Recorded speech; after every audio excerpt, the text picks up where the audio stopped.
Hey everyone, welcome to this week's Stout Advice. My name is Logan Stout, and the word today is actually brought to you by DFW Airport, and the reason I say that is the word today is margin, and I'm going to give you an example of what I'm referencing. You know, when we don't have margin in our lives, life is very stressful.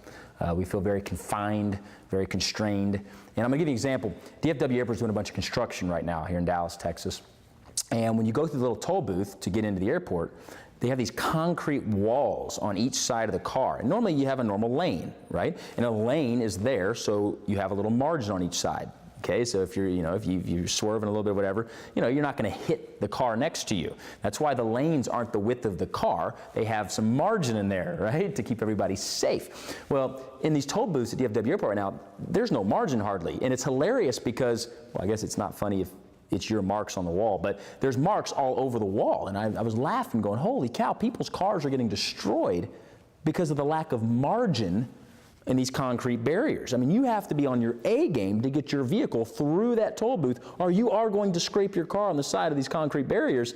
And I was just laughing going, I mean, they have to be having issues over this. People complaining, people wanting money to fix their paint on their car.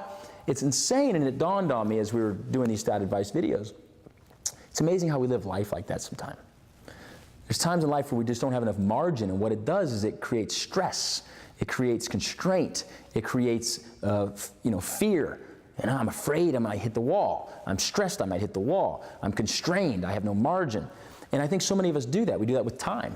We have no time margin. I remember early in my career I was so driven, and I still am, but I was so driven I would literally have a meeting every hour on the hour. And I had no time. So if I had an emergency phone call, if I did answer it, I was short with people because I didn't have margin to sit there and visit with them. And as I've gotten a little older, I've realized, look, man, don't schedule a meeting every hour on the hour. Schedule one every 2 hours to give you some margin. Okay, so if you need to get some food, if there's a phone call you need to make, if you need to reply to some emails, you have time and you're not stressed out trying to do it. Action item number 1. Write down the different things you do in life and where you could increase your margin, right? Where you wish the concrete barriers in that particular situation were a little wider, giving you a little more room for error, okay? Action item number 2 is implement the right game plan to make sure the margins stay there. Because what happens is this, we'll listen to a video like this or read something on balance or margin in our lives, and we'll fix it temporarily, and then we go right back into our old way of things, okay?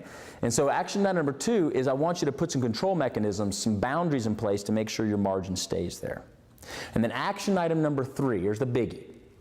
I want you to think about how margin would improve your outlook on life. It would improve your relationships. It would improve the way you communicate to people. When you're communicating to somebody via email, text, phone call, and you're not rushed. It's amazing how your email is a lot more thoughtful. It's spelled properly. The grammar's better, right? And ultimately, it leaves a better impression on the recipient of your phone call, text, or email. Well, thank you for joining us this week on Stout Advice.